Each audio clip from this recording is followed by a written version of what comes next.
My name is Helen Ashford, and I'm 36 years old.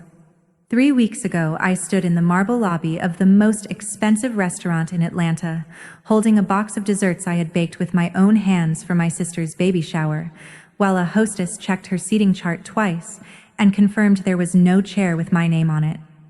My sister looked up from her mimosa and said, "Why don't you try that dirty pub across the street? I hear it's more your speed." My mom lifted her glass and added, "It suits you perfectly." I smiled. I said, "I'll do that," and I walked out.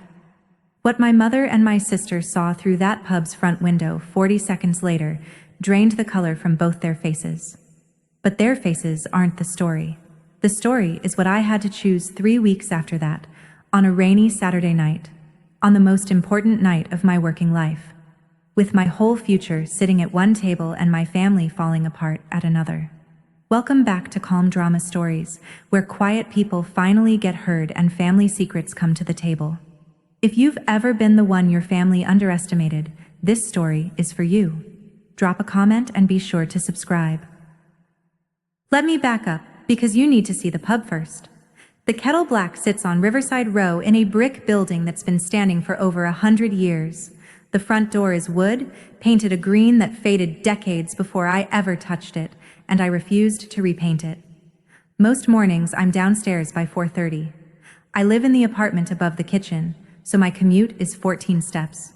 By 5, the dough for the hand pies is proofing, the stock from last night's bones is straining, and the whole place smells like something worth waking up for. My crew trickles in around 6. Dee, my sous chef, 33 years old and better than I was at her age. Sam, my general manager, 41, who talks like every sentence costs him money. 14 people total, and every one of them calls me chef. Here's the part you need to know, the part that makes the rest of this story make sense. My family believed I tended bar there. For years, my mom told people I was in the service industry, still finding her footing, and I never once corrected her.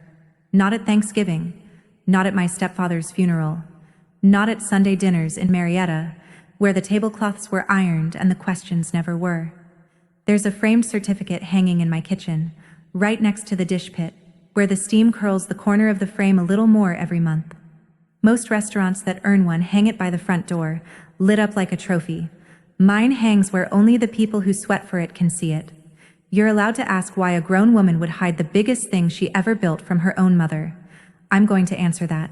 But you need to meet my family first. Sunday dinners at my mom's house in Marietta run on a schedule, a seating order, and a script. It's a 25-minute drive from my place, and I made that drive maybe 5 times a year, which was 4 more than I wanted and about 40 fewer than my mom demanded. Carol Pruitt, 61, widowed twice, keeps a house that looks like a furniture catalog and a guest list that reads like a ranking. My sister Madison, 29, always sat at mom's right hand. Her husband Tyler sat beside her, wearing a watch that cost more than my walk-in freezer and talking about deals that were always about to close. When mom introduced Madison to anyone, she used full sentences and lighting. Madison married into the Voss family, Tyler's inventors. When she introduced me, her voice dropped into a footnote. "And this is Helen. She's in the service industry, still finding her footing." I was 36. My footing was fine.